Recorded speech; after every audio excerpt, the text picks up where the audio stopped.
a todas e a todos, sejam bem-vindos.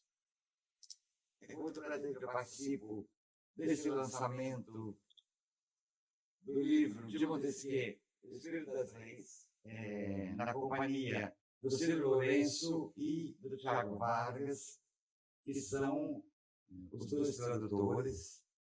Meu prazer ainda é maior, porque são dois dos meus alunos, meus ex-alunos, que agora são meus colegas, e também temos aqui na plateia o professor Tomás Kawauch, que também participa dos trabalhos da produção do livro como revisor técnico, que é um trabalho importante para o acabamento, finalização e perfeição do livro. Então, estou muito contente de estar aqui com vocês dois. E sejam vocês todos bem-vindos. Eu queria, em primeiro lugar, não só agradecer, mas, sobretudo, parabenizar a editora da Unesp, do ponto de vista do apoio, da disposição e do interesse de publicar em português clássicos da filosofia moderna. Só para lembrar os mais recentes, além do Espírito das Leis de Montesquieu, foram traduzidos 2 livros do Diderot, um que se chama, um que tem a carta sobre os cegos e a carta sobre os surdos, outro que é uma tradução nova do Sonho de D'Alembert de Diderot, acompanhado de um texto inédito em português, são os elementos de filosofia. De Rousseau, a Unesp publicou os Devaneios do Caminho Solitário e mais um, os Diálogos, que também é a primeira edição traduzida, inédita, também pela Unesp. Então, são os iluministas que estão sendo publicados, franceses, mas também os ingleses, né? O Hutchison, o Hume, tem mais um, o Adam Smith, o Jeffrey Bird, de modo que no catálogo da Unesp nós temos uma coleção muito valiosa de textos de fonte clássicos, né, traduzidos por pessoas que não são apenas tradutores, mas são especialistas na área, como ocorre no caso do Ciro e do Tiago.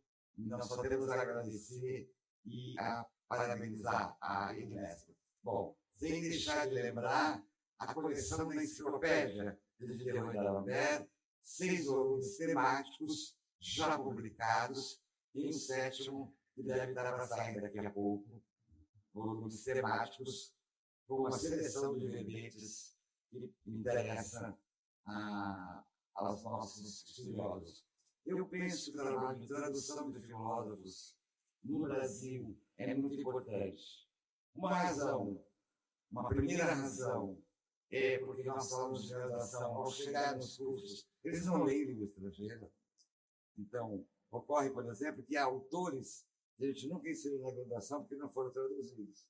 Por exemplo, Malebranche não foi traduzido, só tem um pequeno volume de textos selecionados.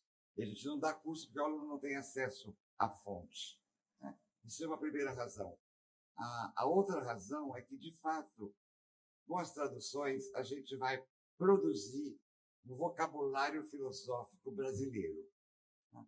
É acertar os termos, os conceitos, com uma palavra brasileira que expresse bem, tal como está no original. Então, eu penso que esse trabalho de publicação e de edição de textos clássicos é muito importante, e é por isso também que eu agradeço e parabenizo a Unesp, na pessoa do professor Gésio, que foi meu colega de Unesp, porque eu também trabalhei na Unesp de Marília durante 4 anos e meio, e a toda a equipe da editora, a Kátia que está aqui, e os outros que estão listados nos livros, toda a equipe de profissionais que faz um trabalho primoroso, faz um trabalho valioso.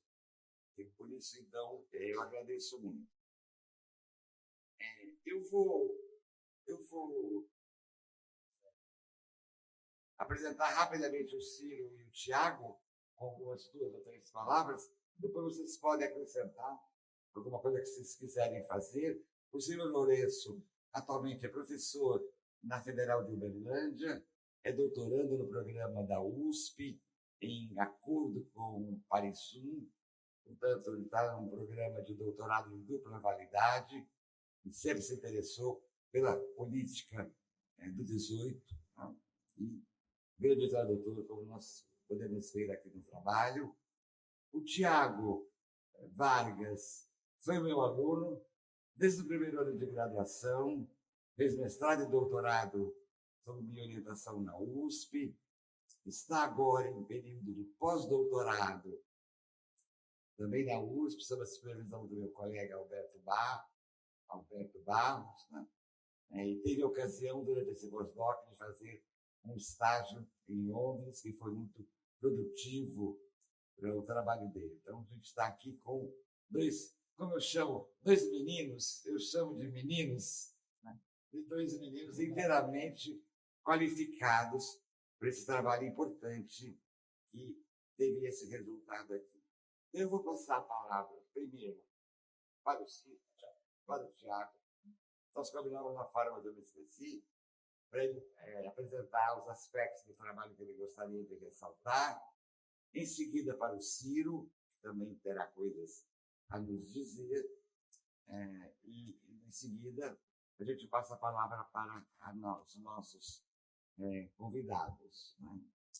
Eu quero dizer de antemão que é uma tradução primorosa, que é uma contribuição valiosa para os estudos de ética e filosofia política no Brasil, né? Com um aparato crítico notável nas suas notas de rodapé, e que não foi fácil fazer, porque Montesquieu era um autor extremamente erudito, que citava fontes antigas praticamente em cada página. Tudo isso são notas de referência, mas também notas de esclarecimento, notas de interpretação, de tal modo que eu penso que essa edição do Montesquieu será a nossa edição de referência, né, para os estudos de Montesquieu no Brasil. Nós não tínhamos ainda uma edição científica, por assim dizer, uma edição de referência. Então, podem começar. Antes de começar, eu queria só reiterar alguns agradecimentos que a professora Maria já fez. Em primeiro lugar, eu queria agradecer a editora Unesp, que acolheu esse trabalho do Montesquieu, que foi um trabalho de longo prazo. A gente pode falar um pouquinho sobre o processo de tradução mais para o final das falas. Acolheu outros projetos também comigo, com a professora Maria, com o Tomás, que está aqui, que foi revisor técnico desse volume, a quem eu também agradeço. E agradeço a todos que participaram do processo de revisão, divulgação, sobretudo ao professor Gésio, ao Leandro e a Kátia, que está aqui hoje.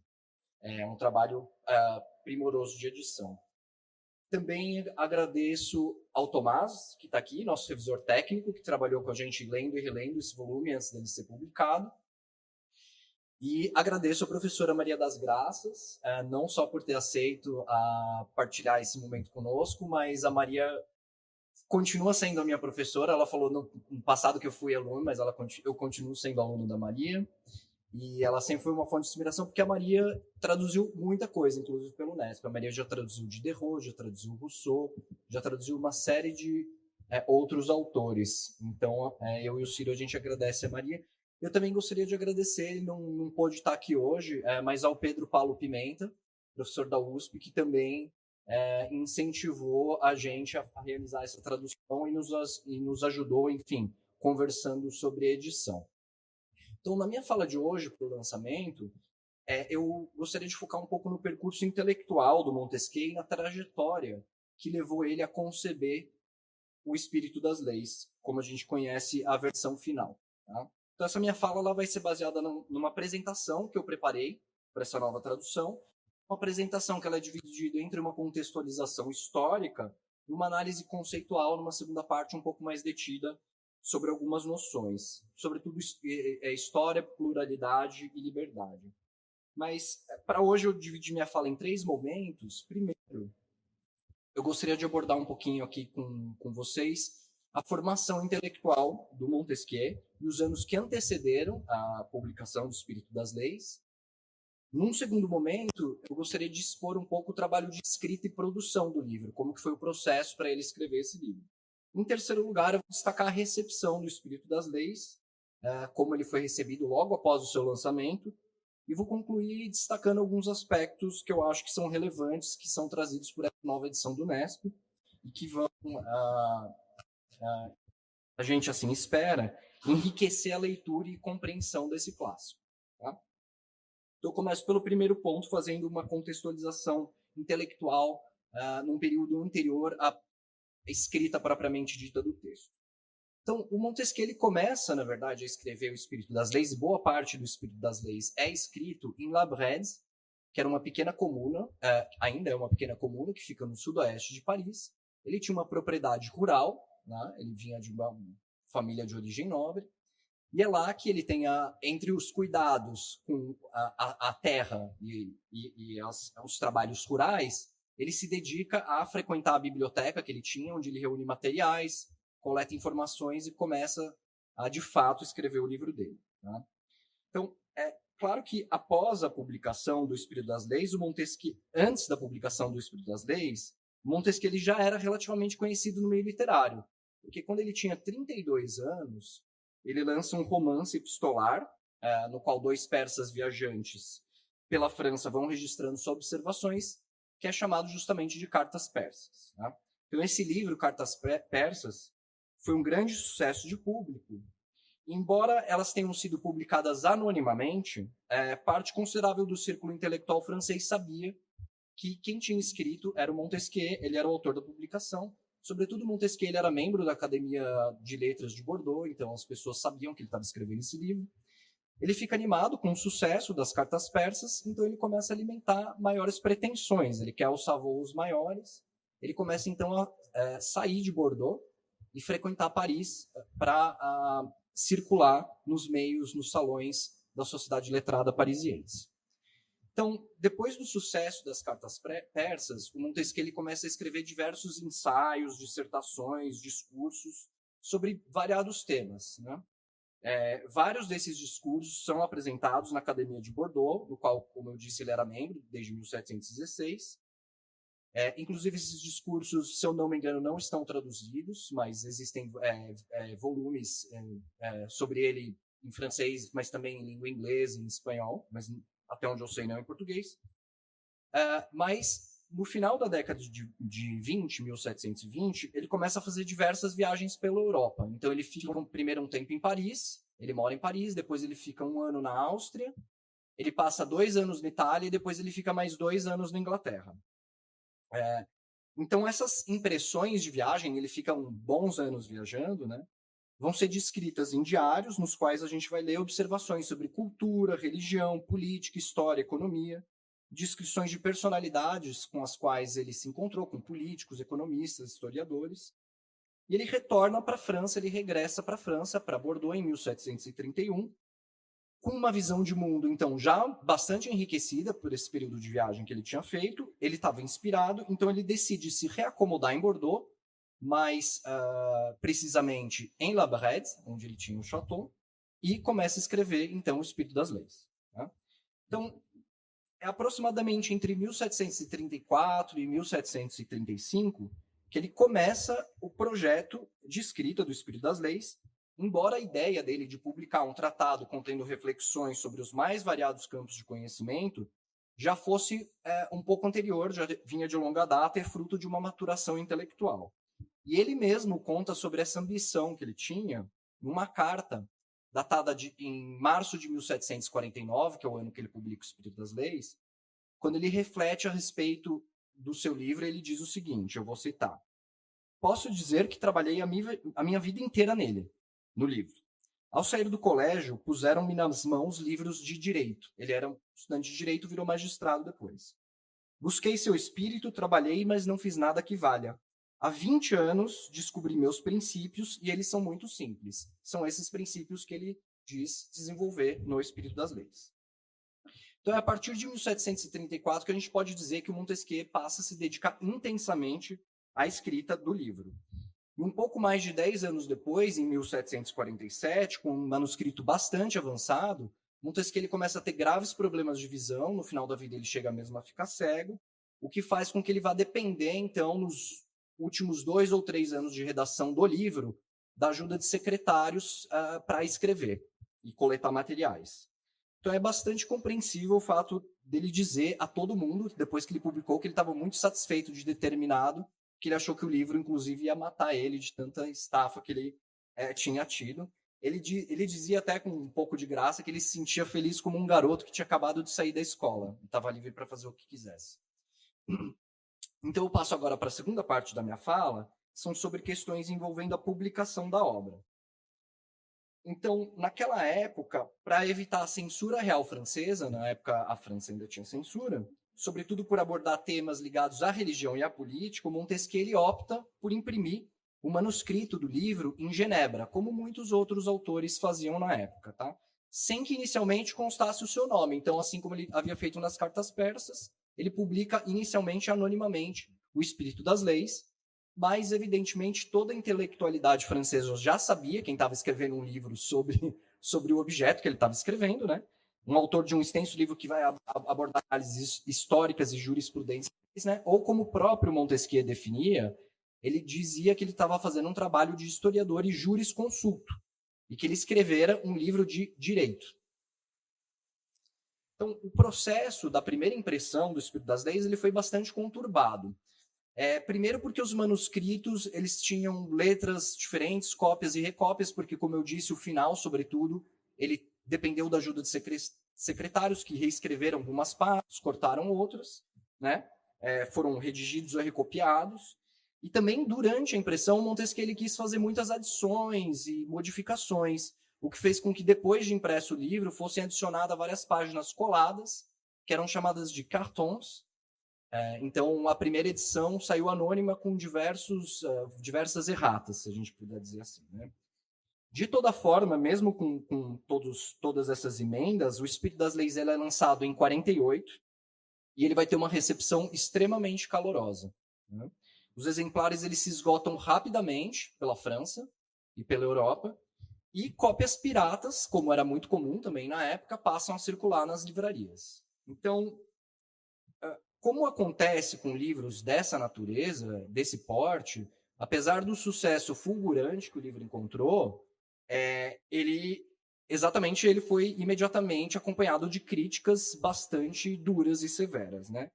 Primeiramente, a obra é incluída no Índex da Igreja, em 1751. Em seguida, diversos trechos vão ser censurados pela Sorbonne.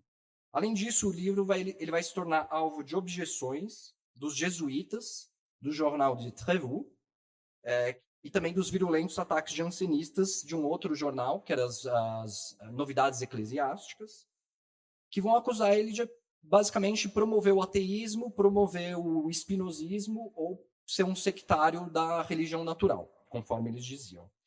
Em resposta a isso, em 1750, Montesquieu escreve um texto chamado Defesa do Espírito das Leis, que ele publica em terceira pessoa, como se ele estivesse defendendo o autor do livro, publica anonimamente também, na qual ele rebate essas críticas religiosas. E em 1752 é organizada uma coletânea de textos em defesa do Espírito das Leis, na qual figura um texto chamado Esclarecimento sobre o Espírito das Leis, que também é escrito anonimamente pelo próprio Montesquieu. Então ele deixou registrado a defesa dele dos livros, tá? Ambas as peças de defesa estão traduzidas nesse volume do Nesp, elas integram, são como um apêndice, estão aqui. Inclusive, uma imagem da capa da Defesa do Espírito das Leis foi reproduzida nesse livro do Nesp, que reproduz também os mapas que acompanhavam as edições originais. Em 10 de fevereiro de 1755, com problemas de saúde agravado, não enxergando e depois de ter uma crise aguda de febre, o Montesquieu falece em Paris. Tá? Depois que ele falece, em 1757, é lançada uma edição que é considerada a edição mais bem acabada do Espírito das Leis, que tinham correções de outras edições que ele tinha preparado um pouco antes da morte. Essa última versão, que é considerada a edição canônica e edição de base, é a edição que a gente usou para realizar essa tradução para o português. Tá? Então, Montesquieu, obrigado. Montesquieu ele conta que, apesar de muito trabalhoso, como eu disse para vocês, ele chega a dizer que o livro quase matou ele de tanto esforço. Ele conta que, apesar de trabalhoso, o processo de realização nunca deixou de ser prazeroso para ele. E a gente vê isso um pouco na escrita, uma escrita fluente, muito clara, de um jurista, mas que também sabe escrever de forma muito elegante, precisa e muitas vezes concisa. Tá? A jornada do Montesquieu ele começa, então, lá em Bordeaux, primeiro no Collège de Juilly, que era um colégio muito prestigiado na região de Bordeaux, da Aquitânia. Continua através dos seus estudos de direito, que ele fez na Universidade de Bordeaux. Continua depois em Paris, quando ele se aprimora em práticas jurisprudenciais, e onde ele começa, na verdade, a se deleitar com a leitura de clássicos da filosofia, da história, do direito, das ciências. E ele começa a ter um interesse particular pela jurisprudência francesa e romana, que é basicamente todo o objeto do livro 6, que, se eu não me engano, é a maior parte, não livro, é a maior parte, a sexta parte, que é basicamente uma história da incorporação do direito romano, depois que a gente tem a queda de Roma, entre os povos bárbaros franceses e como isso vai se consolidando até a gente chegar à formação do Estado moderno. Tá? Então, o resultado dessa vasta curiosidade e do vigor intelectual é refletido na amplitude dos temas explorados nessa obra-prima. Então, ele faz análises geográficas, hidrográficas, climáticas, ele faz reflexões sobre a história do comércio, da moeda, ele faz críticas muito importantes ao mercantilismo, que o Adam Smith e o David Hume vão incorporar depois. Ele faz um minucioso e erudito exame do direito romano e da sua incorporação e transformação pelos povos bárbaros, sobretudo pelos franco-ripuários, da pesquisa sobre os institutos jurídicos relativos aos contratos, aos casamentos, às sucessões, às penas e aos crimes, e da leitura de textos clássicos latinos e gregos, como, por exemplo, Dionísio de Halicarnasso, que é basicamente uma bíblia dele ao longo do livro inteiro, Dion Cássio, Cícero, Plutarco, Platão, Aristóteles, dentre outros. Tá? Então, como eu disse até agora, o Montesquieu estava profundamente envolvido com o espírito das leis desde 1741, então muito antes da sua publicação. Ele escreve para um amigo dele, da Academia de Bordeaux, Jean Barbot, na qual o Montesquieu ele faz a seguinte confissão, eu vou citar. A respeito das minhas leis, no meu espírito das leis, eu trabalho nelas 8 horas por dia. A obra imensa e eu mal posso esperá-la mostrar para você. Eu estou extremamente entusiasmado com ela. Eu sou o primeiro admirador dela, mas também me pergunto se serei o último. Então eu passo agora para a terceira e última parte da minha fala, que é para a respeitação do Montesquieu. Então, desde o lançamento do livro, em 1748, a lista de leitores do Espírito das Leis nunca parou de aumentar. Né? Então, figuras ilustres, por exemplo, como Diderot, editor da Enciclopédia Jaucourt, acho que talvez um dos maiores, se não o maior contribuidor para verbetes enciclopédicos, eles não apenas utilizam fartamente e extensivamente passagens diretamente tiradas do Espírito das Leis, como eles também chamaram Montesquieu para escrever um verbete chamado Gosto, que entra póstumamente. Depois que o Montesquieu morre, esse verbete é publicado em 1757. Tá? 1757, isso. A gente pode lembrar também, na mesma época, opa, está funcionando? Cesare Beccaria, nos Delitos e das Penas, de 1764, ele vai ser decisivamente influenciado pela leitura do Espírito das Leis. Né? Então, a análise do direito penal e das reflexões sobre a proporção das penas no Espírito das Leis influencia todo o pensamento penal iluminista. Né? Bom, o que a gente pode dizer, então, de Rousseau, que talvez seja o mais célebre e o mais rebelde, talvez, discípulo de Montesquieu? O próprio Rousseau fala por diversas vezes, por exemplo, no Emílio, que nós temos o tradutor do Emílio aqui, Tomás. No Emílio, o próprio Rousseau diz que tenta fazer algo que o Montesquieu deixou em aberto, que é a ciência do direito político. Então, ele diz, Rousseau, que é confessadamente um devedor dos caminhos abertos pelo Espírito das Leis, uma obra que ele leu, fichou, releu ao longo da vida desde que ela havia sido publicada. Tá? Então, se naquele mesmo momento do século XVIII a gente pegasse um barco e atravessasse o Canal da Mancha e fosse para o Reino Unido, a gente também veria que o Espírito das Leis fazia um imenso sucesso. Então, o David Hume, por exemplo, que era um autor bastante crítico quando tinha que ser, diz que o Montesquieu era genial e erudito e que ele tinha sido responsável por um sistema de ciência político que estava repleto de ideias brilhantes e engenhosas. Né? As ideias contidas, sobretudo, na quarta parte do Espírito das Leis, que é uma parte, sobretudo, dedicada ao comércio, vão influenciar decisivamente Adam Smith. Então, se a gente for ver as lições sobre jurisprudência, começo da década de 1760 e A Riqueza das Nações, em 1776, quando foi publicada, a gente vê muitas ideias do Montesquieu refletidas ali. Tá? O livro também recebeu sucessivas edições em inglês. Ele foi publicado em 48 na França. Em 1750 ele foi publicado já em inglês em Edimburgo. Talvez aí o iluminismo escocês foi mais esperto que o iluminismo inglês, digamos assim. Né? E eu gostaria de lembrar também que o John Milton, que é talvez o mais brilhante dos alunos de Adam Smith, autor de obras que influenciaram Hegel e outros autores depois, né? Ele chega a comparar o Montesquieu a Bacon e o Adam Smith a Newton, destacando o pioneirismo do Montesquieu no que diz respeito ao estudo da história da sociedade civil, lembrando que nas aulas de política e moral do Smith na Universidade de Glasgow, entre as décadas de 50 e 60, Montesquieu era recorrentemente citado. Tá?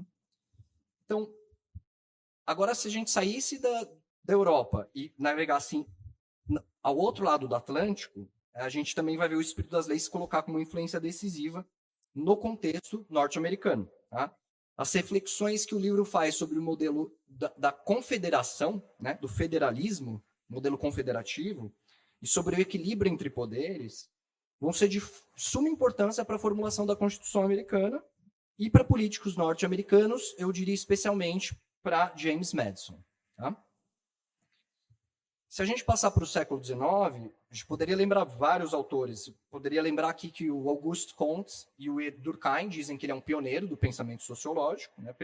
O Durkheim fala que o Montesquieu é precursor da sociologia. E a gente também pode lembrar que o Tocqueville, que escreveu o clássico político da democracia na América, ele é notoriamente influenciado por Montesquieu. E isso se vê no índice, porque o jeito que ele divide os livros, os capítulos e os itens é igual ao Espírito das Leis, né? E ele retoma vários temas também do Montesquieu. Avançando para o século XX, a gente vai ver autores tão diferentes como Hannah Arendt, por exemplo, no texto sobre a Revolução, quanto o Louis Althusser, que dedicou livros para estudar Montesquieu, mergulham profundamente nas ideias contidas no Espírito das Leis. Tá? E da mesma forma, se a gente for pensar hoje na contemporaneidade, o debate sobre a filiação ideológica de Montesquieu entre liberalismo e republicanismo ainda está em aberto. Então, a gente tem autores, por exemplo, como Isaiah Berlin ou Raymond Aron, que aproximam Montesquieu mais do liberalismo, e outros que aproximam Montesquieu de uma leitura mais republicana. Eu acho que, independente dessa categorização que uma obra clássica desse porte geralmente sofre ao longo do tempo, e isso vai mudando, o que permanece incontestável é que desde 1748, quando o Espírito das Leis é publicado, a extensa lista de leitores e leitores nunca parou de aumentar e não dá sinais de que vai parar. Tá? Então, modernos e contemporâneos tentam situar o seu pensamento a partir desse marco, que é o Espírito das Leis, buscando cada qual a sua maneira se reivindicar como herdeiro intelectual de Montesquieu. Isso Rousseau já fazia, Tocqueville já fazia e outros ainda fazem. Então, a obra de Montesquieu, me parece, se a gente for ver os erros e desacertos, os acertos e desacertos que toda obra dessa magnitude tem, uma obra escrita no século XVIII, ela parece resistir ao teste do tempo. Então, ela é uma fonte ainda inesgotável de análise e de inspiração, e ela se consolida ainda hoje como um pilar intelectual para as gerações passadas, presentes e certamente as futuras. Então, essa edição do NESP nós fizemos pensando como um convite para que todos pudessem mergulhar na riqueza dessa tradição do Espírito das Leis, oferecendo aos leitores e às leitoras de língua portuguesa um volume que estivesse à altura das melhores edições internacionais. Tá? Então, eu vou concluir a minha fala fazendo só um breve comentário sobre essa nova tradução, porque eu acredito que depois nas perguntas, e a Maria, a gente vai conversar um pouco sobre isso. Tá? Conforme vocês vão poder constatar um simples folhear de página dessa nova edição, que não é pequena, o livro não é pequeno, o número de matérias abordadas, além do tamanho, né, e erudição do espírito das leis, eles são vastos. Eles podem ser um pouco desconcertantes, um pouco amedrontadores a uma primeira vista, tá?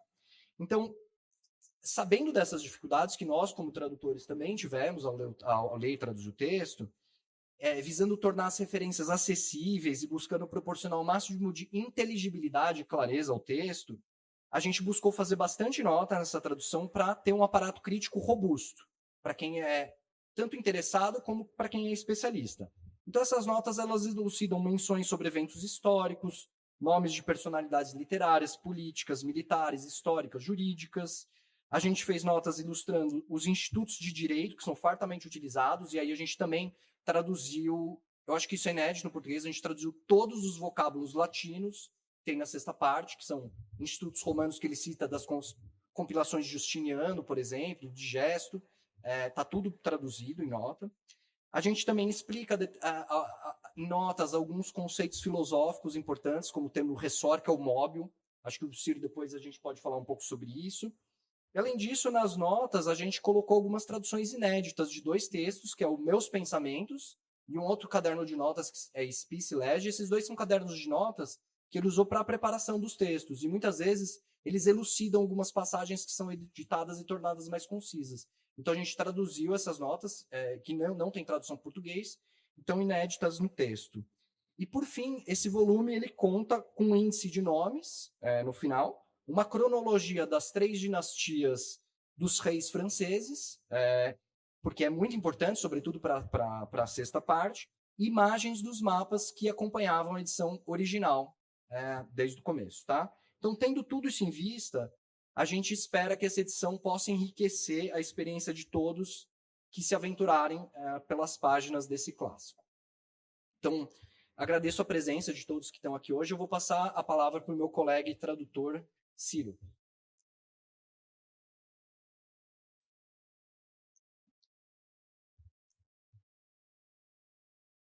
Bem, boa tarde. Todo mundo me ouve? Primeiramente, agradecer. Eu acho que o Thiago já abarcou boa parte das pessoas importantes que foram importantes, que são importantes para esse trabalho ter vindo a lume, né? E agradecer, queria fazer das palavras do Thiago as minhas, né? Mas agradecer especialmente aqui a Kátia pelo convite, pela preparação dessa mesa. E a presença da professora Maria também, que nos brindou com a presença dela, né? E com a possibilidade da gente poder conversar com quem foi tão importante, não só para essa tradução ter acontecido, mas com toda a nossa carreira, né? Ou pretensa carreira que está se iniciando aí. A professora Maria sempre foi muito importante, né? Então, deixar aqui também meu agradecimento por ela ter aceitado participar. A minha fala hoje é um pouco mais para tentar trazer alguns pontos que eu considero importante para quem pretende ler ou para quem pretende iniciar, né, essa leitura com essa edição do Montesquieu. Primeiro dizer que é uma edição primorosa, a começar materialmente, né, capa dura com costura, então pode virar do avesso, pode folhear, pode fazer o que quiser, pode riscar, que é uma maravilha de edição. E eu posso assegurar que a gente já fez isso, né? Apesar de ter trabalhado na tradução, a gente já tem trabalhado também na nossa edição. E é uma primorosidade, realmente. Em relação ao espírito das leis, eu gostaria de começar lembrando, né, que se trata de uma obra colossal. Dá para ver, né, a gente sabe disso, as mais de 900 páginas dessa edição. Mas ela também é colossal em relação aos livros de ciência política que foram publicados, né, no século anterior ao de Montesquieu e mesmo no século de Montesquieu, né? Se a gente colocar em comparação, né, ali o texto do Hobbes, Leviatã, mesmo o segundo tratado do Locke, ou depois, né, o contrato social do Rousseau, a gente vê exatamente o que é esse autor que pretende falar sobre direito, pretendia escrever uma obra monumental dessa magnitude, né? E a gente tem que partir, primeiramente, dos interesses dele ao escrever, que consta, mais propriamente dizendo, no subtítulo. Essa obra ela tem um subtítulo também igualmente grande, que é exatamente do espírito das leis, ou da relação que as leis devem ter com a constituição de cada governo, os costumes, o clima, a religião, o comércio e um etc. aí para dizer que existe ainda muito mais coisa que ele poderia falar. Então, a cadeia, ou pelo menos a estrutura de que essa obra pretende ter, ou a pretensão, né, que o autor tem com essa obra, é realmente abarcar uma abrangência de assuntos que vão muito além da mera situação da ciência política, tal como Montesquieu encontra na sua época. O subtítulo, ele tem dois termos que eu considero mais importantes em relação a eles, que é o fato dele dizer que é do espírito das leis ou da relação. Então, essa relação, né, o rapport que há entre as coisas, entre tudo aquilo que ele analisa, tem uma relação normativa de um dever, ou seja, toda a relação que as leis devem ter. Então, de uma maneira ou de outra, essas relações, elas são, na maneira como Montesquieu vai ver, normativas, ou estabelece uma normatividade de análise. E essa normatividade, ela aparece, então, naquilo que a gente poderia dizer da tensão entre o direito e os fatos. Os direitos e os fatos, né, vêm naquilo que é uma das primeiras críticas feitas à obra do Montesquieu, que é uma espécie de falta de ligação entre os fatos. Isso a gente tem um autor também importante da época falando, Mably, que essa falta de ligação, essa falta de relação, que seria um dos principais problemas na leitura. Aparentemente, há uma multidão de fatos lançados, de certa maneira, à revelia, ou sem não necessariamente ter uma conexão, né? uma linha de pensamento. Mas o que existe ali, então, eu quero chamar a atenção para a tensão entre o direito e o fato. A primeira dificuldade dessa leitura é pela interposição do fato e daquilo que tem o direito. Entre o fato e o direito, temos o problema, né? Então, entre os fatos e os direitos, a segunda crítica seria a própria identidade ideológica do Montesquieu. Ou seja, qual que é o melhor governo que ele acha? Quais foram as melhores experiências de governo na visão dele? Ou o que talvez seja o mais importante, qual lei ou quais leis podem ser consideradas efetivamente justas? Apesar dessa multidão de fatos, né, e dessa tensão em relação ao que é o direito da normatividade, o objetivo principal do Montesquieu não é mostrar tudo. Apesar de ser uma obra monumental, ele não quis mostrar tudo, mas demonstrar todas as relações possíveis, mas, em certa medida, também fazer pensar. Então, os fatos, eles vêm de maneira a serem considerados, ou de maneira a proporcionar uma maneira de fazer pensar sobre o direito, sobre como que o direito, no seu nascimento, ou na sua já disposição histórica, pode nos fazer pensar.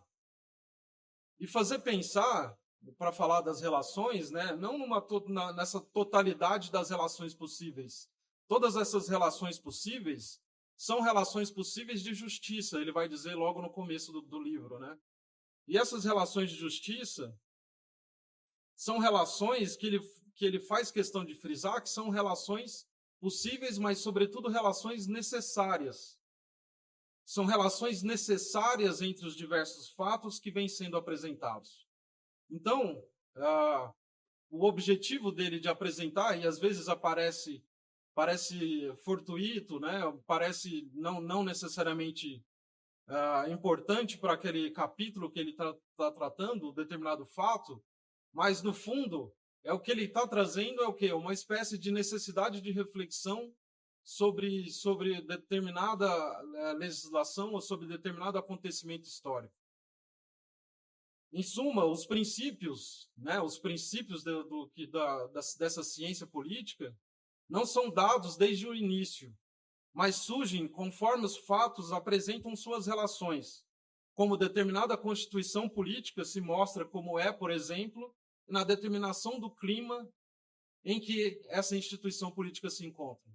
Então, são essas diversas relações possíveis em que o determinado clima, ou determinada religião, ou determinada constituição política vai se apresentar, e não ela vai apresentar o princípio que ele vai buscar.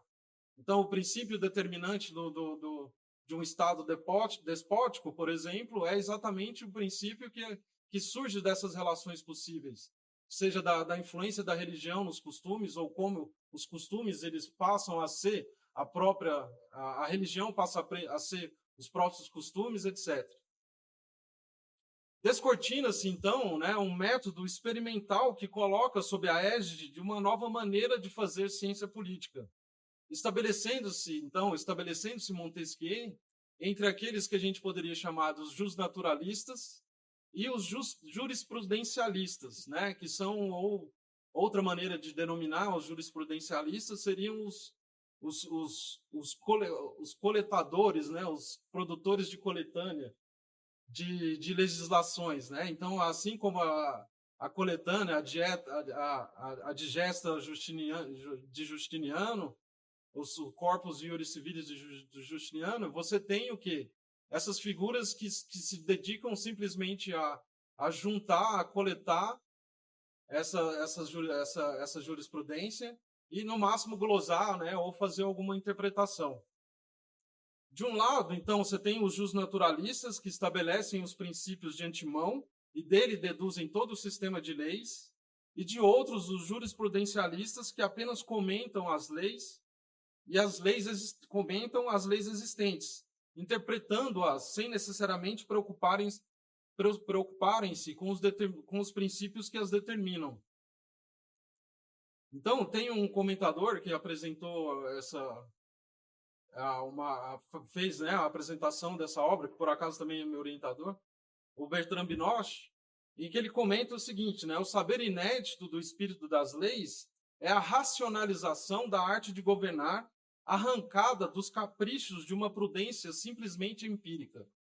Então, de um lado, você tem uma prudência simplesmente empírica, e do outro lado, você tem uma espécie de princípios de governabilidade.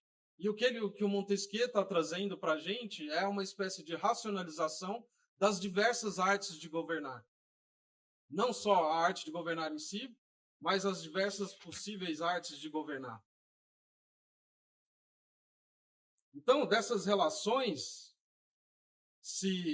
que aparece lá já no subtítulo, há um dever ser dessas diversas relações. Então, dos próprios fatos surge, por esse método experimental, e esse método experimental é curiosíssimo quando ele é no sentido mais da influência, por exemplo, que o Bacon teve, né?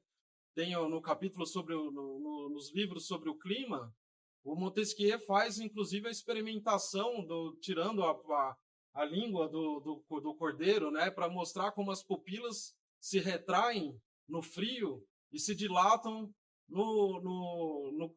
diante do calor, né? Então, a gente está falando de um método experimental voltado para o direito, mas também atribuído, ou pelo menos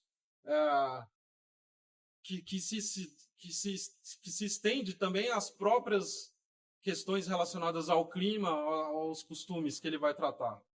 Então, há nos fatos um caráter normativo, isto é, uma lei que rege as legislações e os princípios das diversas instituições políticas. Esse é o sentido da lei e esse vai ser o sentido do espírito. E estando-se submetido a quaisquer dessas instituições, a liberdade passa a ser, né? Então, a liberdade sendo um outro ponto importante da definição do Montesquieu, passa a ser entendida como a própria submissão à lei.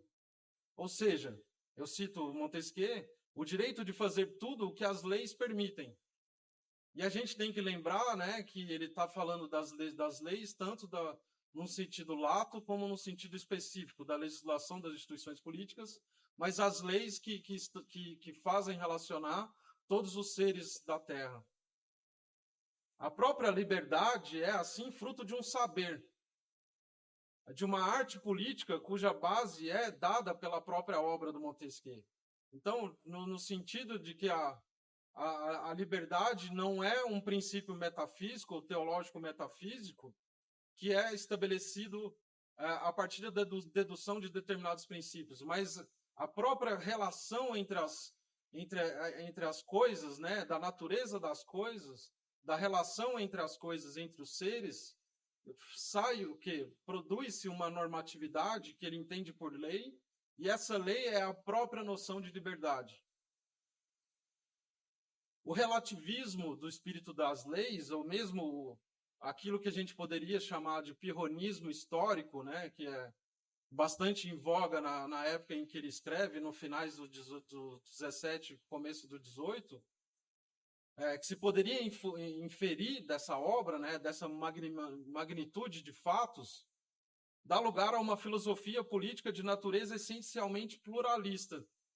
Isto é, mesmo que tenhamos certos princípios e máximas que norteiam a ação dos governantes e cidadãos, o que resta ao observador crítico é uma pluralidade do bem, ou ainda uma diversidade de concepções do bem, a qual seguirá as diversas circunstâncias. Então, o que a gente está falando não é a imposição daquilo que seria o bem para determinada pessoa, mas a entender que o bem, ou esse valor moral, ele é deduzido das próprias circunstâncias, das próprias relações que essas pessoas ou esses seres diversos estão participando, né? Ao dizer tudo isso, vai dizer o Montesquieu, né, estabelecendo as bases da sua metodologia e intenção com essa obra, ele diz, né, não justifico os usos, eu não quero justificar os usos tais como eu estou descrevendo, mas eu apresento as suas razões. Então, Montesquieu, nessa sua base experimental, tem também uma pretensão racionalista de estabelecer o que? A razão pela qual se chega ao determinado uso ou a determinado tipo de legislação. Então, um determinado costume, ele tem uma racionalização possível. Porém, tudo se dá, né, numa expressão que é muito importante para o Montesquieu desde o começo e que ela é reproduzida por toda a obra. Tudo se dá conforme, então, a natureza das coisas, né? Então, esse sintagma, natureza das coisas, perpassa toda a obra como que tentando o tempo todo lembrar que os princípios de relações justas inerentes à qualidade do objeto são inerentes à qualidade do objeto analisado. Como, por exemplo, que a natureza da democracia é a participação ativa dos cidadãos na administração pública e sua mola propulsora, o seu ressort, é a virtude. Então, toda democracia que se diz democracia, ela é necessariamente, ou ela parte do princípio que há uma participação ativa dos cidadãos e essa participação ativa se dá sob a qualidade da virtude. Sem virtude não... Então isso foi analisado pelas diversas democracias que apareceram ao longo da história. E se viu que sem virtude todas as democracias se corromperam.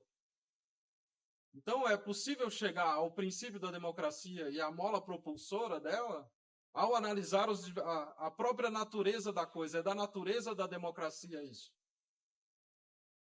Enfim, o que Montesquieu parece querer nos mostrar é que, embora os princípios sejam sempre os mesmos, a pluralidade de bens que possamos escolher para nossas vidas está, todavia, submetida a um certo número de combinações possíveis. E que, dessa maneira, nem todas as instituições políticas, ou melhor, nem toda a legislação, servirá de maneira apropriada ou apropriadamente a todo e qualquer povo. Então, ao mesmo tempo em que você tem os princípios, você tem uma pluralidade possível em que essa... Então, aí a gente vê a dimensão do problema, né, da problemática que o Montesquieu sentou em cima, né? Ele foi bastante perspicaz ao entender que era possível racionalizar, mas ao mesmo tempo sem fazer daquela racionalização um princípio dogmático. Há um espaço, e um espaço grande para a pluralidade dos bens, desculpem, e essa gente, tá, vou tomar uma água aqui. E essa pluralidade de bens está necessariamente submetida às diversas combinações possíveis. Então, a gente parte de relações necessárias, de relações possíveis, para chegarmos aos princípios da legislação e das instituições políticas. Montesquieu faz, então, para terminar, a história das instituições políticas, mas não apenas enquanto historiador, e sim enquanto filósofo que percebe as relações necessárias entre a natureza das coisas. Obrigado, gente. Era isso que eu tinha para dizer.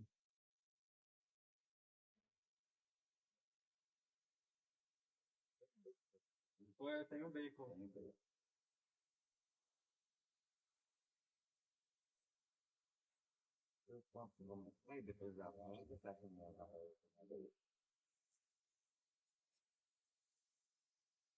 Então, vamos retomar então a conversa com os nossos dois tradutores, o Ciro e o Tiago. Quando eu lembrei as edições da Unesp, eu me esqueci de falar do Emílio, né, que acabou de sair, traduzido pelo Tomás, e que é foi finalista de prêmio, né? Também já está sendo lido, trabalhado nas graduações do Brasil, a leitura do seu Emílio, né? Tive notícia essa semana que estão lendo lá no Maranhão a sua edição. Aqui também. Deve estar disponível aqui na feira, né? Bom, enquanto eu vou fazer o primeiro comentário, depois a gente abre para o público, depois que vocês se abrem para mim nos subtítulos. Depois que de ouvir o Ciro falar e depois de ter revisto aqui o subtítulo, eu pensei nas seguintes questões, Ciro. Bom, primeiro, a primeira ideia era falar que Montesquieu é um dos filósofos das luzes mais atento à diversidade dos povos, né? E, na verdade, você usou o termo diversidade, mas muito mais o termo pluralidade, e que eu acho que não se opõe, né? Então, a gente estaria, assim, no mesmo campo da interpretação. Mas por quê? Porque é uma discussão muito atual o fato dos filósofos das luzes serem todos universalistas. O iluminismo é universalista, que é um universalismo abstrato, que é uma razão abstrata e redutora,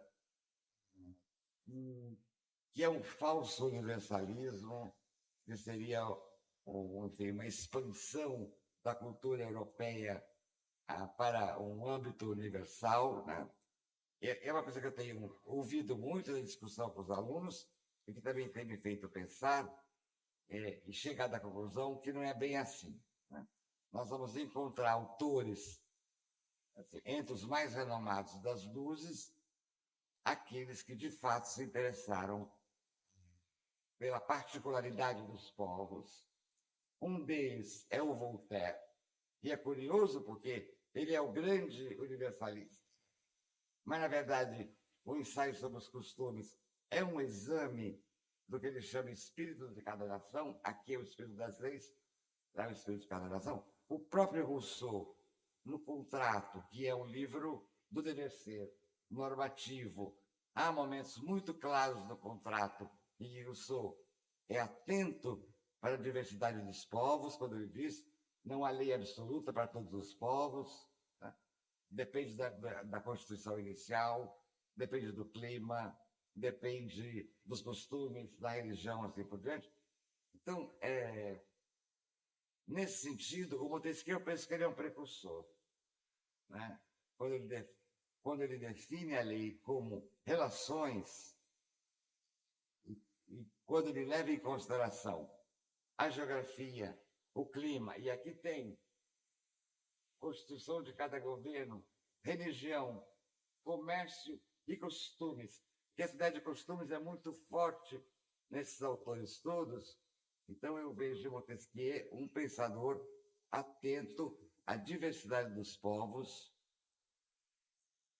Não é que vai determinar, mas que, de certo modo, está diretamente relacionada com o espírito da lei que cabe àquele povo todo. Então, eu não domino o espírito das leis tal como vocês dominam, mas eu penso que ele é o precursor dessa ideia que há princípios universais, há princípios mais amplos, enquanto princípios teóricos. Isso não impede que se tenha um olhar para a diversidade dos povos, diversidade, na maioria das vezes, definida pelos costumes.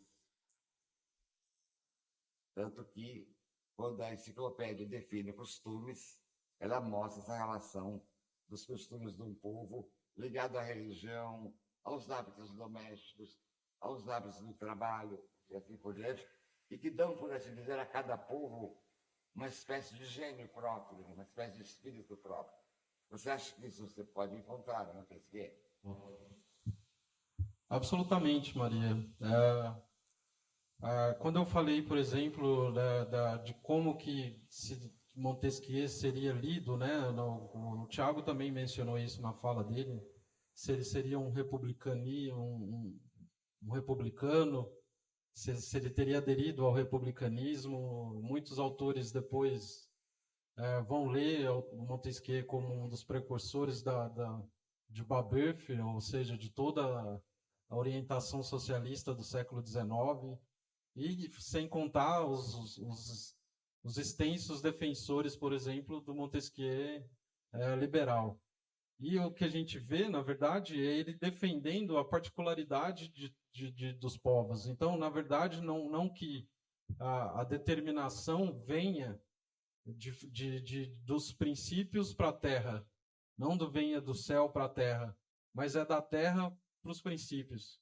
Então, aqueles povos, e ele vai citar amplamente, né, o exemplo da China. O exemplo da China deve ser estudado de maneira aprofundada, porque ela mostra como que a própria legislação pode se curvar diante dos costumes.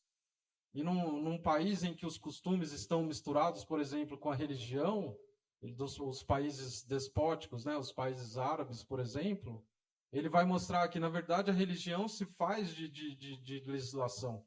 Isso não é uma questão de estar certo ou errado do ponto de vista universalista, né, ou como a senhora colocou, né, se a gente precisasse estabelecer isso de uma maneira universal, os povos que têm, mas o espírito das leis deles é compatível com a geografia, compatível com o local, com a época e com os costumes, né, com a tradição. Então, a tradição tem um papel fundamental na determinação dos princípios pelos quais eles se governam. E os princípios pelos quais eles governam devem ser respeitados na medida em que aquilo faz parte da tradição ou é determinado pelo clima, por exemplo, ou pela religião, ou enfim, todos aqueles etc. que a gente tem no subtítulo.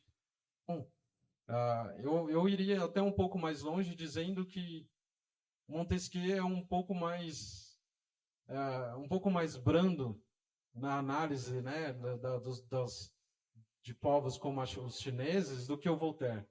O Voltaire é muito mais ácido, né, e muito mais julgador, digamos assim, quando ele vai tratar da particularidade do espírito dos povos, né? O espírito das leis parece ser muito mais brando, né? Muito mais tendente a aceitar. Mais sóbrio. Acho que é isso. Obrigado, Ciro. Muito obrigado. Então, Tiago, só uma provocaçãozinha. Nessa disputa, Montesquieu liberal, Montesquieu republicano, o que você diria? Eu acho que ele mistura elemento dos dois, Maria. Porque, por exemplo, um dos capítulos mais importantes do Espírito das Leis é quando ele vai falar, por exemplo, sobre a Inglaterra. Então ele defende algumas coisas do mundo em inglês que a gente poderia dizer liberal. Mas, no fundo, e o Ciro citou isso, se nós formos ler Montesquieu no contexto, ele se aproximaria muito mais de uma concepção republicana do que é entendido. Por quê? Porque ele entende que a liberdade é aquilo que a lei nos permite fazer.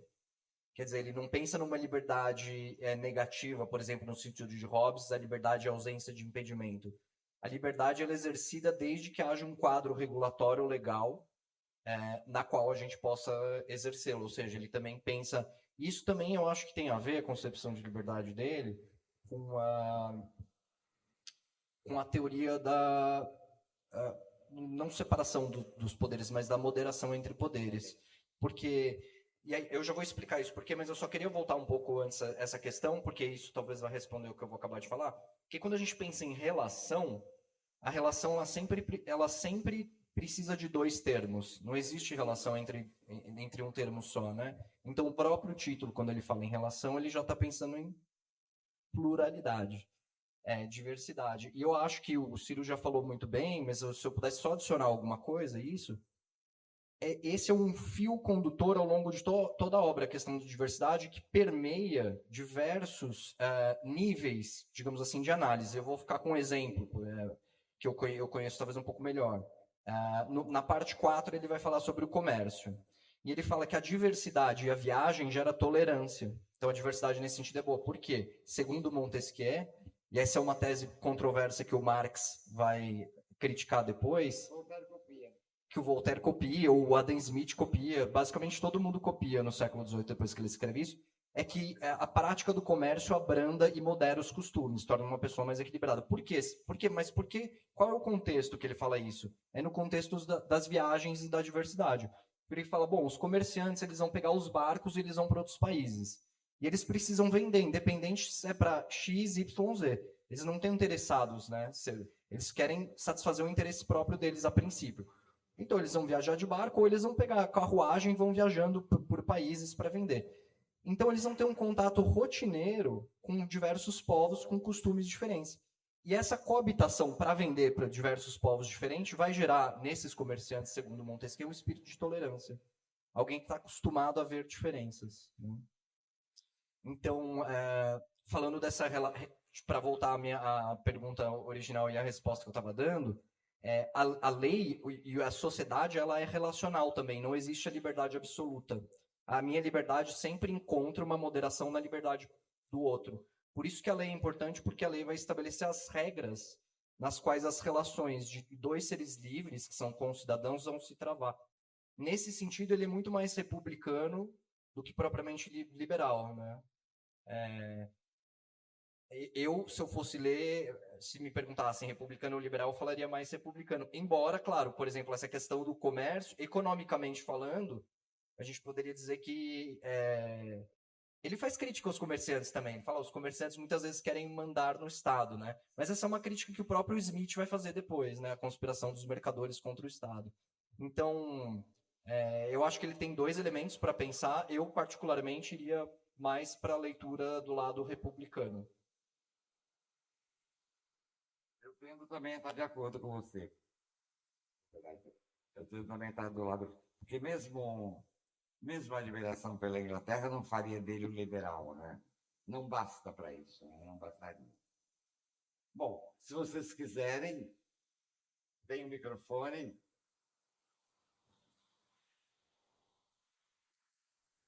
Olá, boa tarde.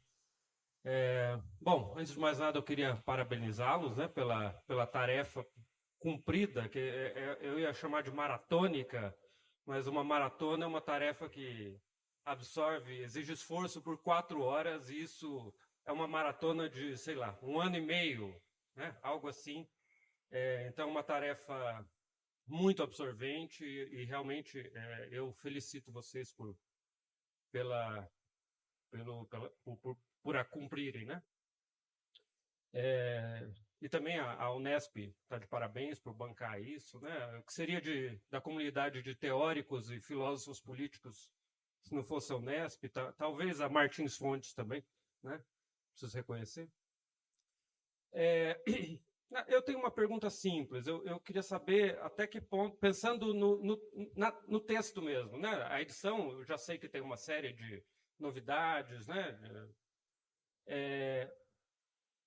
Pensando no texto, até que ponto a tradução anterior, que é dos pensadores, serviu como referência positiva ou negativa, né, para vocês?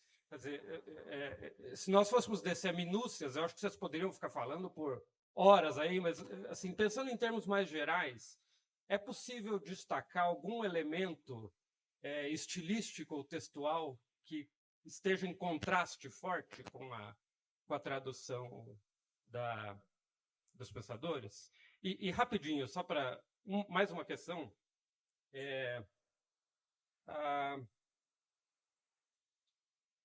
Eu sei que é hora de celebrar, né, esse logro, essa conquista, é um bem público que está aí na rua, é algo a ser festejado e tal, mas olhando um pouco para o futuro e sem querer ser muito ansioso, existe algum plano de traduzir outras coisas do Montesquieu que não foram traduzidas? As cartas persas já tiveram uma tradução, mas sei lá, a decadência dos romanos, algum texto que não foi traduzido, existe algum plano, algum horizonte para isso? É isso, obrigado. Obrigado pela pergunta. Eu vou começar, depois o Ciro também vai falar. Como é o seu nome? Júlio, obrigado pela pergunta, bastante coisa interessante que você perguntou. Primeiro, a consideração sobre os romanos foi traduzida, saiu pela Contraponto, inclusive é uma boa tradução, uma tradução boa. Existem outros textos, por exemplo, eu acho que seria muito salutar nós traduzirmos os ensaios, discursos e textos que ele fez para a Academia de Bordeaux, porque lá ele desenvolve um pouco mais o seu pensamento sobre ciência, o seu pensamento sobre religião, o seu pensamento sobre jurisprudência. E ali ele também está num outro formato estilístico, porque são textos oralizados, então a gente vê uma outra faceta do Montesquieu, que não é nem o autor do Espírito das Leis e nem o autor de um romance epistolar como as Cartas Persas. Então, traduzir isso para a língua portuguesa seria interessante, por quê? Porque a gente não teria, digamos assim, um referencial estilístico, porque, como você disse, a gente tem outras traduções dessas outras obras. Quanto aos pensadores e outras traduções, porque existem traduções, também existe uma tradução do Roberto Leal, que saiu pela Martin Claret, e o Roberto Leal traduziu outras coisas, foi tradutor do Emílio também pela Martins Fontes, e tem uma tradução também da própria Martins Fontes, que agora, infelizmente, eu não vou lembrar o nome das pessoas. Como? A Cristina Muracho, obrigado, Cristina Muracho traduziu. Eu e o Ciro, não é o nosso primeiro trabalho de parceria, nós já traduzimos o Contrato Social, por exemplo, para o Rousseau, para uma edição da UBU. Tá? A gente sempre tomou como princípio, e inicialmente, a gente já conhece o texto, a gente já tinha lido ele em português, ele em francês e em outras línguas. A gente também utilizou as edições de Cambridge, em inglês, para consultar. Uma edição, a melhor edição é da Torinese, em italiano, do Espírito das Leis, que a gente consultou também, e uma edição de Madrid, que agora eu esqueci o nome em espanhol. Nós já, como estudantes da graduação em filosofia, depois no mestrado, doutorado, nós já havíamos lido o Espírito das Leis, sobretudo eu, no meu caso, na edição da Martins Fontes, que é mais técnica, digamos assim, do que a dos pensadores. Só que durante o processo de tradução, a gente adota como princípio não ler juntamente a tradução em português, para não exatamente contaminar, digamos assim, talvez não seja a melhor palavra, mas não influenciar, é melhor do que contaminar, as nossas decisões estilísticas, linguísticas, porque, por exemplo, a morfologia do Montesquieu ela é muito mais próxima do século XVII, assim, isso é uma coisa que a gente conversou com o Pedro, do que do XVIII. E ele tem cabeça de jurista. Então, algumas decisões que você tem que tomar em relação à frase em português é diferente para cada, enfim, tradutor, certo? Então, a gente tomou como princípio, vamos traduzir tudo, discutir, a gente pode consultar as edições em outras línguas para ver quais foram as soluções encontradas. Depois de fazer isso, a gente reconsulta e vê talvez o que para até celebrar o trabalho de tradutores e tradutoras importantes para o Brasil. No caso dos pensadores, a meu ver, como um todo, foi um empreendimento extremamente importante. Acho válido, claro, tem os problemas como toda tradução tem, com certeza quem vai ler também vai achar. Sempre tem, a tradução é sempre um trabalho vivo, né? A gente achava que tinha uns problemas na tradução dos Pensadores e nas outras que a gente, como leitor especialista de filosofia política do século XVIII, a gente achava que a gente poderia resolver melhor. Então, foi um pouco isso que motivou inicialmente também a nossa empreitada, digamos assim. Mas o que eu estava dizendo, os Pensadores foi extremamente importante. Eu acho que foi um projeto editorial assim fundamental para a promoção do pensamento e de ciências humanas no Brasil como um todo. Quando eu estava na graduação, eu utilizei muito a edição, por exemplo, dos Pensadores do Rousseau. Até hoje eu utilizo. Quem traduziu, aliás, pouco se fala, foi a Lourdes Santos Machado, que ela talvez tenha sido uma das principais promotoras do rousseauísmo do Brasil, digamos assim, porque ela foi tradutora, ela traduziu muita coisa, né? Então eu acho que é um pouco isso. A gente não lê enquanto a gente está traduzindo, exatamente para não influenciar. Obviamente que depois a gente volta para os textos e vê, olha, a nossa solução aqui foi melhor, ou aqui a gente talvez possa repensar. Mas, novamente, nós consultamos sobretudo a Torinese, que é a edição italiana, que disparadamente é melhor, e a edição, eu acho que é de Cambridge, do Montesquieu. E só mais um detalhe, vou passar para o Ciro, não quero ficar alugando muito o microfone. A gente também consultou várias edições francesas, né? A gente tomou como base, por exemplo, a edição da Garnier, que é do Robert Derraté, que atualmente é a melhor que tem. Temos também a da Pleiade, que tem uns problemas, mas em breve deve sair uma nova edição pela Garnier Classic, com um novo aparato crítico e tal, mas ainda não saiu, junto com, se eu não me engano, com a Oxford, com a Voltaire Foundation, tá? Mas por enquanto a gente não tem essa, a gente consultou várias edições, da Folio, do Derraté, da Pleiade, enfim, foram consultadas várias edições em francês. Acho que assim, em relação à tradução é isso, né, Ciro? Sim, não tem muito o que adicionar em relação ao que o Thiago falou, só dizendo isso, assim, que as traduções, elas ficam datadas também, né? Então, a nossa vai ser datada daqui uns 50 anos. Então, aí espero que outras pessoas retraduzam o espírito das leis. Mas o importante do nosso trabalho era uma coisa mesmo de se ater e se prender ao texto francês e tentar reproduzi-lo da melhor ou da maneira mais direta. Não literalmente, claro, né? A gente sabe da complexidade da língua de chegada, mas a intenção era reproduzir, sobretudo respeitando muito os conceitos. Então, muitos momentos em que os conceitos, do ponto de vista literário, demandariam um outro termo, nós preferimos, né, escolhemos sempre manter o conceito do que escolher por uma outra versão, né, uma versão mais literariamente bonitinha, talvez, né, enfim. Então, por isso a gente entende que essa tradução tem um aspecto técnico talvez um pouco melhor, né? Não sou eu que vou dizer isso, né? São os leitores que vão dizer, mas pelo menos era a nossa ambição que fosse uma tradução mais técnica.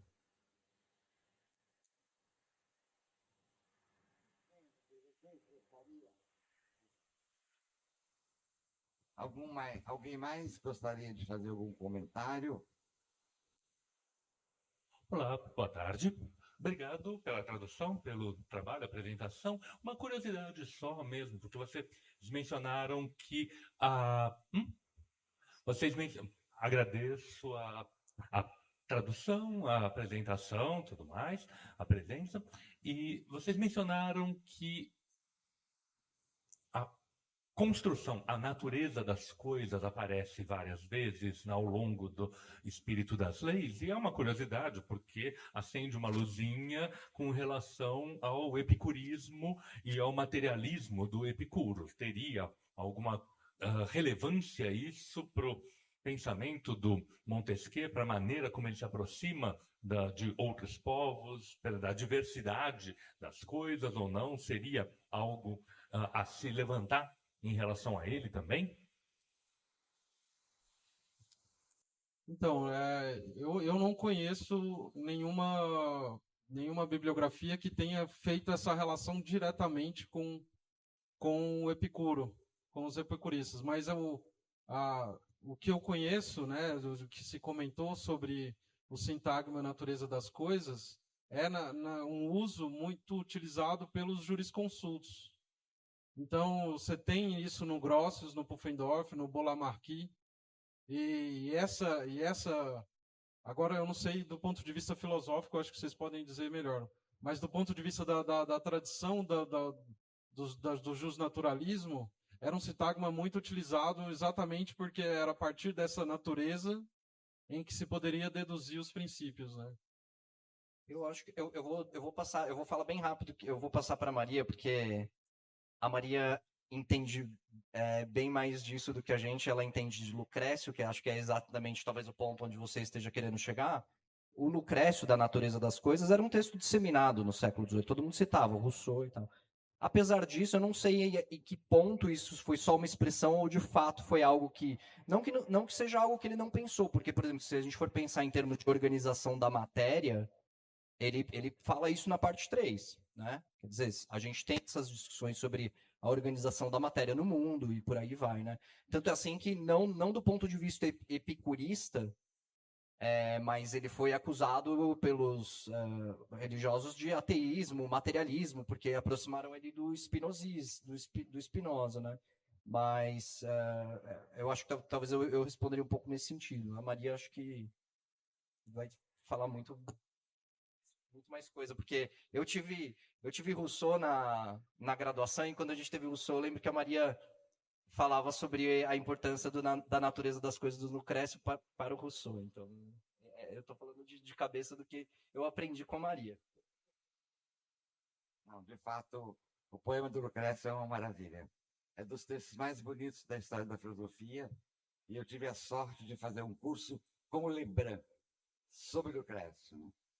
Sobre a relação com Montesquieu, eu conheço muito menos Montesquieu, mas há um aspecto da fala do Tiago, num certo momento você falou que a questão da lei como relação também se remete às leis da natureza, não às leis naturais do ponto de vista jurídico, mas às leis da natureza. E na própria natureza há também relações. Sim, por aí talvez se dê para pensar, né? Precisava ler essa parte sobre a organização da matéria para ver, porque eles recorrem ao Lucrécio no 17 muito, né, porque são os corpuscularistas todos, né, recusando a ideia de alma material, que eu também acho que Montesquieu recusaria.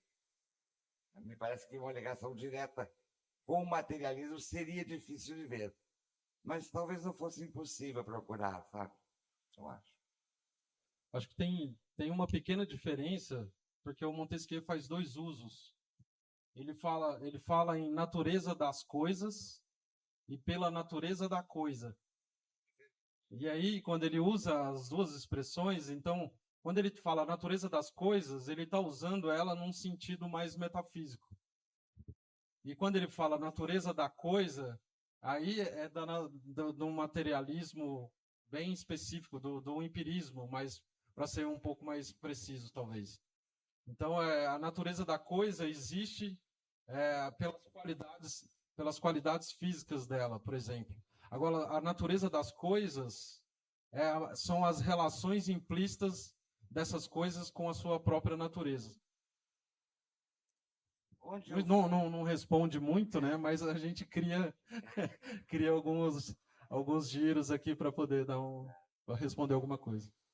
O que eu vi, e também é uma questão de investigar, é uma relação muito forte do Montesquieu com o Bacon. Porque, na verdade, aqui no Brasil, o que a gente conhece do Bacon é sobre a promoção do saber, não o avanço do saber. E lá, nesse que é o primeiro livro da grande instalação magna, esse primeiro livro é só sobre a ciência da natureza. Bom, o Bacon tinha escrito em inglês, ninguém lia inglês naquele momento do século XVII. Ele resolveu fazer uma versão latina, o Descartes também chegou a fazer isso. Fez uma versão latina para que o resto dela pudesse ler, mas essa versão latina foi muito ampliada, muito mais livro do que os dois livros do primeiro. Então lá tem uma tese clara que é assim: para fazer ciência da natureza, tem que primeiro fazer história da natureza. E para fazer ciência civil, que nós chamaríamos política, né, ciência civil, primeiro tem que fazer a história civil. E nisso eu vi um pouco o aspecto da fala do Ciro, do método Montesquieu, que parte dos fatos, né? Não é exatamente que haja uma indução baconiana lá, mas de qualquer modo, enfim, os fatos, eles precedem. É isso que você disse, não foi? Mais ou menos. Isso é baconiano. E o Thiago citou o Mill, né? Que o Mill teria dito, mas o Mill, é o John Mill, o Miller, o John Miller que tinha falado sobre essa relação do Bacon, né? E tem no comentário do Binoche, inclusive essa parte do método experimental, ele faz uma relação muito direta com a leitura do Bacon. E, inclusive, citando essa frase que a senhora citou agora, da necessidade de se fazer uma história da civil, né? Enfim, para depois entendermos. Então, o método experimental é um método baconiano. Então, eu esqueci exatamente quem são as figuras da relação, mas, do ponto de vista da ciência política, essa pessoa diz que o Montesquieu é o Bacon da política, enquanto o outro é o Newton. E tinha essas coisas, né? O Newton da moral, né? O Rousseau, o Newton da moral, não sei o quê. Mas essa pessoa, ela diz exatamente que o Montesquieu é o Bacon da ciência política.